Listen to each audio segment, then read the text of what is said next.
So hey guys, I welcome you all to the day 23 of this amazing series BioLeague and I am currently a second year MBBS student at GMC Baramati. Sir आज हम basically देखने वाले हैं हमारा genetics की जो इतनी important unit है जनाब, वो स्टार्ट करने वाले हैं।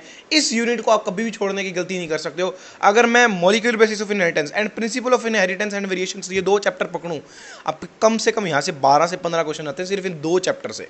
और अगर इवोल्यूशन भी इसके अंदर इंक्लूड कर दूं ना तो 15 क्वेश्चन आपके मिनिमम एटलीस्ट फिक्स्ड ही हैं इस पूरी यूनिट से। इस चीज़ को समझ लेना, ठीक है। तो इसको करना हमारे लिए बहुत ज़्यादा इंपॉर्टेंट है, बहुत इंपॉर्टेंट यूनिट है। बहुत अच्छे से देखना, इसकी जितनी भी हाइलाइट्स लाए वो सब अच्छे से देखना। बियॉन्ड उसके आपको कुछ कॉन्सेप्चुअल क्लैरिटी भी इन चैप्टर्स के अंदर होनी चाहिए, तभी आप कुछ चीज़ें सोल्व कर पाओगे, ठीक है। एंड थोड़ा सा डिले होगा, ठीक है, 3-4 दिन से वीडियो नहीं आई थी, आई नो, बट आपके लिए बैकएंड में वर्क भी चल रहा है पैरेलली। आप टेंशन मत लेना, मैं यहीं पे हूँ, मैं कहीं नहीं जाऊँगा। मैंने जिन जिन चीज़ों का प्रॉमिस किया ना वो सब आपको नीट से पहले तक जरूर मिल जाएगी। ये मैं प्रॉमिस आपको आज फिर करके जा रहा हूँ। आपको किसी भी चीज़ से डरने की जरूरत नहीं है। बायोलीग में बहुत जल्दी समाप्त कर दूंगा। मेरे को थोड़ा सा कॉलेज भी देखना पड़ता है, अभी हमारा कॉलेज थोड़ा सा हैक्टिक हो गया था, कुछ चीज़ें चल रही थी, इस वजह से मैं नहीं कर पाया। लेकिन फिर भी ट्राई करता था कि बैकएंड में जितना काम कर सकूँ वो कर लूँ, ताकि बाद में एक फास्ट पेस पे आपको जल्दी जल्दी वीडियोस दे दूंगा, ठीक है। तो प्लीज़ थोड़ा सा हेल्प करो, थोड़ा सब्र रखो और डरो मत यार, कहीं भाग के नहीं जा रहा हूँ, आप ही लोगों के साथ हूँ, क्योंकि आप ही लोगों से बनाऊँ तो जाऊँगा कहाँ, क्या करूँगा और कहीं जाके, ठीक है। तो स्टार्ट करते हैं आज की वीडियो को। अच्छे से देखना और हाँ, अच्छे से रिवाइज करने, बहुत इंपॉर्टेंट चैप्टर मैं फिर बोल रहा हूँ, ठीक है। तो आज हम देखने वाले हैं बेसिकली हमारा principle of inheritance and variations, ठीक है। अगर हम स्टार्ट करें इस चैप्टर को, सॉरी मैं यहाँ पर बेसिकली, ठीक है, नंबरिंग नहीं देखिए, नंबरिंग से वैसे भी कोई फर्क नहीं पड़ता हमारे को, ठीक है। तो देखिए फर्स्ट हमारे पास यहाँ लाइन इंपॉर्टेंट क्या है फर्स्ट पेज पे, कि inheritance is a process by which characters are passed on from parents to progeny. It is the basis of hereditary variation is the degree by which progeny differ from their parents. Important है, ठीक है। फिर for example, ये हमारे को example दिया है traditional method का, कि for example through artificial selection and domestication from ancestral wild cows we have well known Indian breeds, example Sahiwal cows in Punjab, ठीक है, इंपॉर्टेंट है। उसके बाद देखिए सबसे पहले आपको ग्रेगर जॉन मेंडल का ये पता होना चाहिए कि कौन कौन सा टाइम पीरियड था जिसके बीच में उसने वर्क किया था। ये उसके एक्सपेरिमेंट का टाइम है, मतलब 1856 से लेकर के 1863 तक का, ठीक है। उसके बाद देखिए first time that statical analysis and mathematical logical applied to the problems in biology, important है। उसके बाद देखिए इंपॉर्टेंट जो स्टेटमेंट बेस्ड क्वेश्चन यहाँ से आ सकता है, large sampling size and greater credibility. ये दो टर्म्स आपको याद रखनी है, स्मॉल करके आपको ये पेपर के अंदर डाल सकते हैं और आप फंस जाओगे, ठीक है। उसके बाद आगे चले तो टू अपोजिट ट्रेड्स है, ये ध्यान रखना। उसके बाद देखिए 2 बार ये क्वेश्चन आपका प्रीवियस में है 2020 एंड 22 में, और ये इंपॉर्टेंट है ही है, रिपीट हो सकता है, हाई चांसेस है।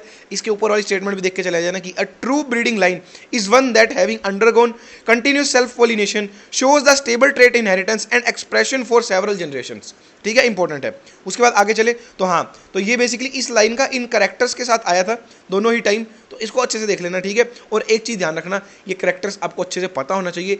सिर्फ इतना पता होना चाहिए कि आपको याद होगा कि टोल होगा, एक ड्वार्फ होगा, ठीक है, एक वॉयलेट होगा, एक वाइट होगा, एक्सिल होगा, टर्मिनल होगा, बट आपको ये पता होना चाहिए कि इसमें से डोमिनेट कौन सा है एंड रिसेसिव कौन सा है। कंफ्यूजन कहाँ पे होगी, ये देखिए यहाँ पर एक में ग्रीन और येलो है, दूसरे में येलो एंड ग्रीन है, यहाँ पर आप कंफ्यूजन करोगे। इनको अच्छे से क्लियर कर लेना, यहाँ पर हो सकता है इस बार घुमा करके वो क्वेश्चन पूछ सकते हैं, ठीक है। उसके बाद आगे चलते हैं तो ये देखिए ये जितना भी पेज है ना, ये सारा आपका समझने वाला पोर्शन है। यहाँ एज सच कोई इंपॉर्टेंट पार्ट नहीं था, तो मैंने कुछ हाईलाइट नहीं किया, डायरेक्ट यहाँ पर आएंगे हम। ये आपको ऑलरेडी 21 के अंदर पूछा जा चुका है, पुनेट स्फीयर क्या होता है, रिपीट हो सकता है। It was developed by British geneticist Reginald C Punnett, important statement है। अगर यकीन नहीं होता जाकर के 2018 का पेपर देख लेना, आपके 2018 के पेपर के अंदर सीधा पूछा गया था कि पुनेट स्क्वायर किसने बनाया, साइंटिस्ट का नाम नहीं था वहां पर, पता क्या लिखा हुआ था, अ ब्रिटिश जेनेटिसिस्ट। इंपॉर्टेंट इसलिए ध्यान रखना, 2018 के पेपर के अंदर आ रखा है ऑलरेडी, चेक कर लेना जाकर के, ठीक है। फिर ये अगेन सारा थ्योरेटिकल पार्ट है। यहाँ टेस्ट क्रॉस बहुत इंपॉर्टेंट चीज़ है, 24 के अंदर ऑलरेडी आ चुका है, बाद में फिर रिपीट हो सकता है, बहुत इंपॉर्टेंट पार्ट होता है ये। तो बस बेसिकली देखिए आप कोई भी मॉड्यूल सोल्व कर लीजिए, कोई भी आप टेस्ट दे लीजिए, ऐसा हो ही नहीं सकता कि इंस्टीट्यूट वाले टेस्ट क्रॉस के ऊपर क्वेश्चन न डालें। आप मान लीजिए कि प्रिंसिपल ऑफ इनहेरिटेंस के 2-3 टेस्ट दे रहे हो ना, 2-3 टेस्ट में हाई प्रोबेबिलिटी आपको 1 से 2 टेस्ट के अंदर इसके ऊपर क्वेश्चन मिल ही जाएगा, और बेसिकली वो हर टेस्ट के अंदर डाल ही देते हैं कहीं ना कहीं, किसी ना किसी स्टेटमेंट में यूज़ कर लेंगे नहीं तो ये इंपॉर्टेंट है, इसको अच्छे से पढ़ के जाना। इसका जो प्रैक्टिकल नॉलेज भी है वो भी पढ़ के जाना, उसके बेस्ड के ऊपर क्वेश्चंस आते हैं, न्यूमेरिकल बेस्ड काइंड ऑफ, ठीक है, तो वो देख लेना अच्छे से। उसके बाद अगर आगे चले तो आगे देखिए यहाँ पर क्या है कि monohybrid crosses, Mendel proposed 2 general rules to consolidate his understanding of inheritance in monohybrid crosses, ठीक है। और वो 2 लॉ कौन से थे, लॉ ऑफ इनहेरिटेंस, ठीक है, सॉरी हाँ, दीज रूल्स, इसको हम क्या बोलते हैं, प्रिंसिपल्स और लॉज ऑफ इनहेरिटेंस। और ये दो रूल्स कौन से थे, law of dominance and law of segregation. ठीक है, अब देखिए लॉ ऑफ डोमिनेंस क्या था कि characters are controlled by discrete units called factor, important statement ध्यान रखना। एंड लॉ ऑफ सेग्रीगेशन क्या था, alleles do not show any blending and that both the characters are recovered such as in F2 generation. ठीक है, उसके बाद क्या, of course a homozygous parents produce all the gametes that are similar while a heterozygous one produce two kind of gametes each having one allele that equal proportion. Important statement ध्यान रखना। Incomplete dominance important है, पूछते ही रहते हैं। 2019 के अंदर already Snapdragon के ऊपर क्वेश्चन आ चुके हैं, ये क्वेश्चन इस साल रिपीट होने के बहुत हाई चांसेस है। ये इनकम्प्लीट डोमिनेंस हो गया, कोडोमिनेंस हो गया, ऐसे जो ये छोटे छोटे टॉपिक है ना, प्लियोट्रॉफी हो गया, और जो ये ऐसे टॉपिक है ना, पॉलीमॉर्फिज्म हो गया, इनके ऊपर क्वेश्चन आने के इस बार बहुत ज़्यादा चांसेस है। ध्यान रखना है, तो डायरेक्ट क्वेश्चन आएगा या इनको स्टेटमेंट्स में यूज़ करेंगे ही करेंगे।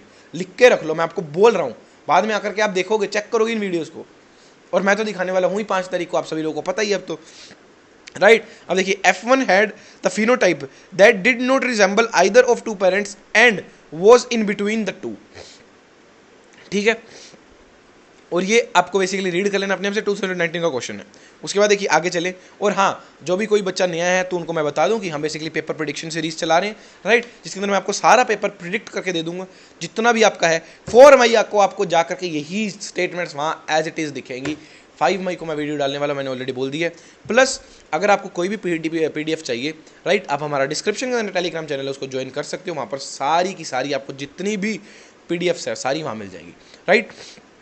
चलते हैं। अब देखिए ये पोर्शन ऐसा पोर्शन है जो बहुत से बच्चे मिस कर देते हैं, इवन टीचर्स भी मिस कर देते हैं, कि जो हमारा एलील है या फिर जो एंजाइम है वो क्यों नहीं बन रहा है। ठीक है, प्रोटीन क्यों नहीं बन रहा है, उसके हमारे को 3 रीजन बताएं यहाँ पर बेसिकली, कि द नॉर्मल या फिर लेस एफिशिएंट एंजाइम, दूसरा क्या है, अ नॉन फंक्शनल एंजाइम, तीसरा क्या, नो एंजाइम एट ऑल। ये 3 रीजन है। अब देखिए पहले का तो ठीक है, वही है कि या तो मिलता जुलता फिनोटाइप आएगा या थोड़ा बहुत कम ज्यादा होकर के आएगा। अब देखिए नॉन फंक्शनल में क्या होगा, but if the allele produce a non functional enzyme और नो एंजाइम द फिनोटाइप में बी अफेक्टेड। ठीक है, उसके बाद unmodified functional allele which represent the original phenotype is dominant allele and modified allele is generally recessive allele. Important statement है, इस बार statement based question के अंदर आ सकती है, ध्यान रखना। मैं फिर बोल रहा हूँ, आकर के चेक करोगे आप कि यार बंदे ने ये चीज़ बताई थी, हमको पता भी था कि पढ़नी है, साली फिर भी नहीं पढ़ी। ठीक है, और जनाब ये जो लास्ट का 1 महीना है ना, बहुत क्रूशियल होता है, अपने आप को भटकने मत दो। जो कंसिस्टेंसी से हम अभी तक मूव करते आ रहे थे पिछले 1-2 महीने से, अगर आपने इतना लेट भी स्टार्ट किया तो ये लास्ट टाइम है, लास्ट लैप है। मैं बार बार बोल रहा हूँ, जितनी एनर्जी सारी लगा दो, एंड किसी भी चीज़ के अंदर फंसो मत, डबल माइंडेड मत हो, कंफ्यूज मत हो। जो चीज़ें पता हैं, जो चीज़ें बता दी गई है, चुपचाप फॉलो करते रहो। ये मत सोचो, अभी भी ये मत पूछो भैया ये कर लूँ तो हो जाएगा क्या, भैया ये कर लूँ क्या, भैया ये कर लूँ क्या। भाई तेरे को सब पता है, बस करना है। सब कुछ अवेलेबल है, बस करना है। सब क्वेश्चंस तेरे पास हैं, बस उनको सोल्व करने हैं। सब मटेरियल तेरे पास है, बस उनको रिवाइज करना है। चीज़ समझ में आ रही है? ठीक है, आगे चलते हैं।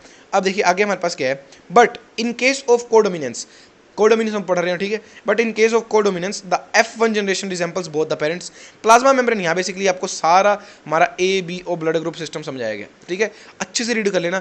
22 के अंदर ऑलरेडी क्वेश्चन आ चुका है, स्टेटमेंट बेस्ड क्वेश्चन था बेसिकली। ठीक है, इसको अब अच्छे से पढ़ लेना। ये पूरा का पूरा पैराग्राफ इंपॉर्टेंट है इस साल के लिए, 2025 मैंने लिख दिया, यहाँ से क्वेश्चन आएगा मतलब आएगा। ठीक है, उसके बाद आगे चलते हैं।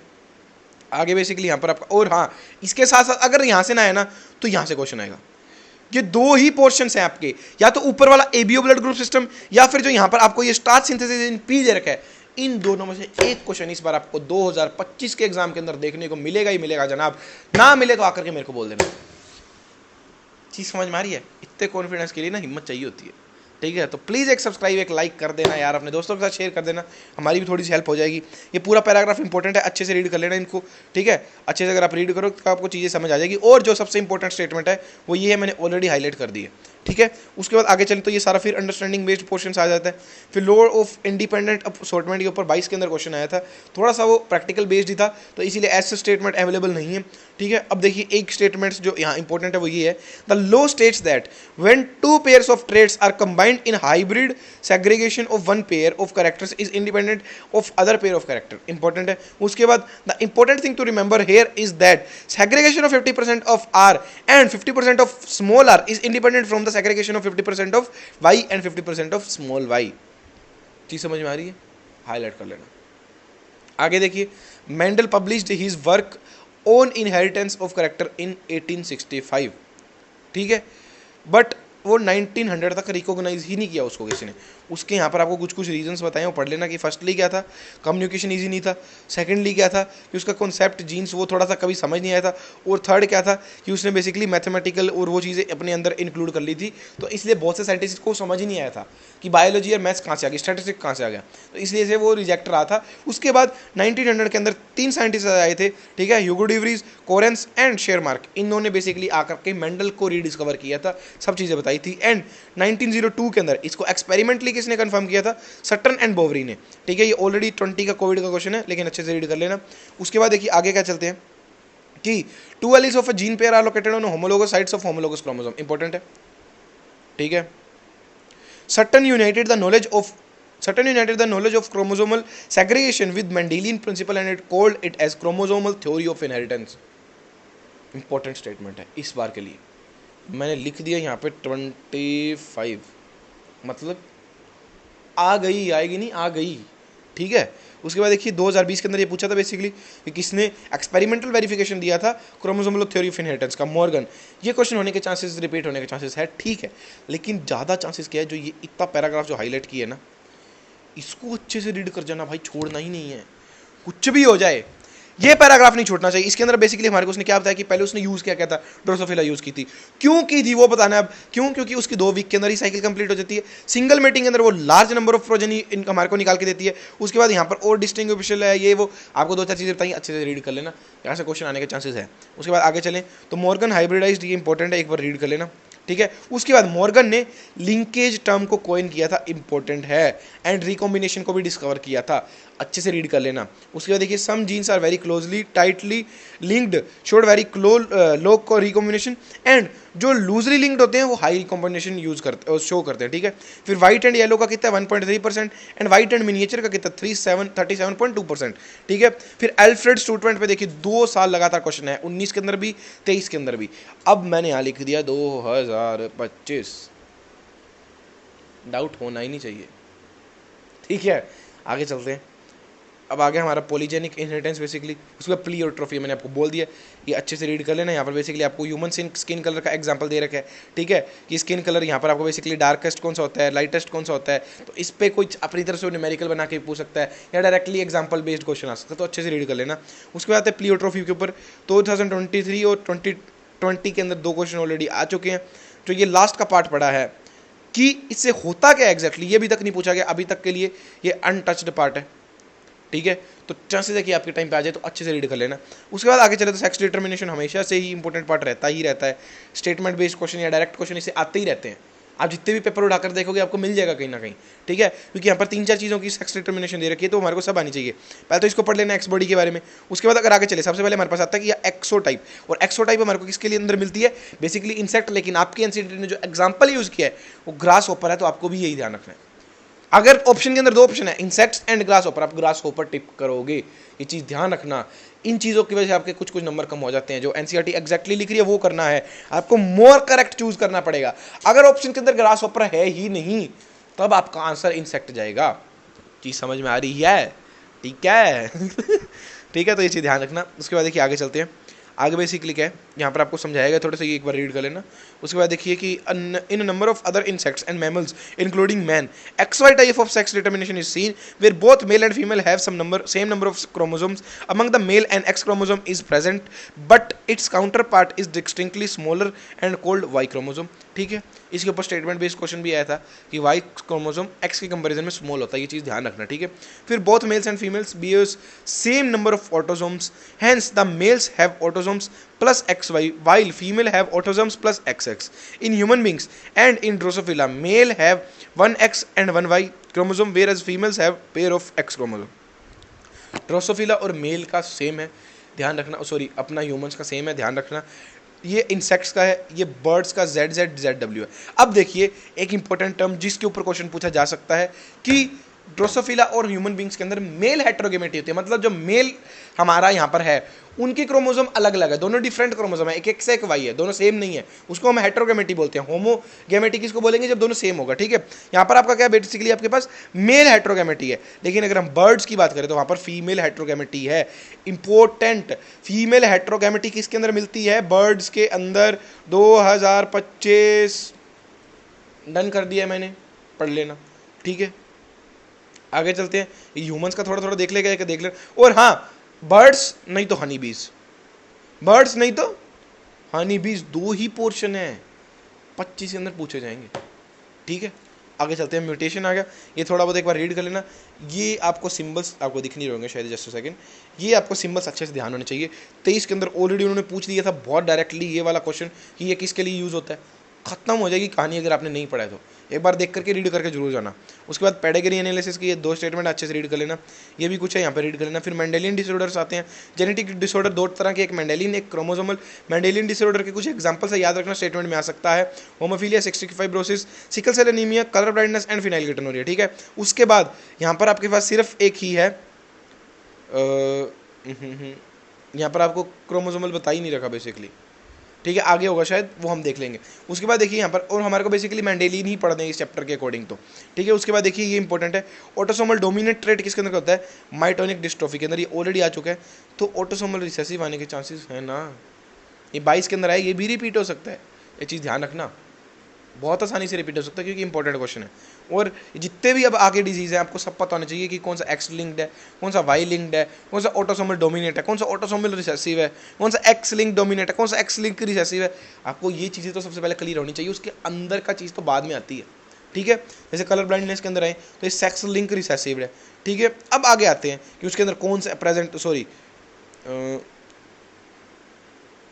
आइदर ग्रीन और आई रिजल्टिंग फेलियर इन डिस्क्रिमिनेशन, ठीक है। This defect certain jeans x chromosome, ठीक है। एक्स क्रोमोसोम के कुछ जीन्स वहाँ पर प्रेजेंट नहीं होते हैं। 8% मेल्स के अंदर होता है, 0.4% फीमेल्स के अंदर होता है, इंपॉर्टेंट डाटा है। Males have only the X chromosome and female have 2, ठीक है। इसलिए the son of women who carries the genes has 50% chances of being colour blind. Just second, हाँ, ठीक है। तो ये चीज़ ध्यान रखना। उसके बाद हीमोफीलिया क्या है, सेक्स लिंक रिसेसिव है, इसके आगे का भी ये पढ़ लेना। सिकल सेल एनीमिया क्या है, ऑटोसोमल रिसेसिव है, 21 के अंदर न्यूमेरिकल आया था, इसके ऊपर ध्यान रखना अच्छे से, ठीक है। उसके बाद क्या है, फिनाइलकेटोनुरिया, इनबोर्न मेटाबॉलिज्म है लेकिन ऑटोसोमल रिसेसिव है, सारा पढ़ते ही जाना है। जैसे देखिए यहाँ पर एक इंपॉर्टेंट स्टेटमेंट है कि सिकल सेल एनीमिया के अंदर क्या होता है, substitution of glutamic acid with valine होता है at 6 position of beta globulin chain. ये चीज़ें देखते चलना, इसके अंदर की मैंने हाईलाइट कर दी, आपको टेलीग्राम के ऊपर मिल जाएगा लिंक, नहीं तो आप वीडियो पॉज करके भी चेक कर सकते हो। थैलेसीमिया के अंदर ये सारा इंपॉर्टेंट है, ये ध्यान रखना। उसके बाद क्रोमोसोमल डिसऑर्डर आ जाता है, यहाँ एनिप्लोइडी प्रोलिफेरेटिव है, एक बार चेक कर लेना। उसके बाद जनाब ये page, it is gold for you, gold समझ रहे हो, ठीक है। वो कुछ गलत वाली नहीं समझ लेनी है जो कुछ बच्चे समझेंगे, ठीक है, वो नहीं समझनी है जो कोटा सिक्कर में रह रहे होंगे। ये गोल्ड मैं सोने की बात कर रहा हूँ, ठीक है, वो वाले गोल्ड पे आ जाओ हमारे।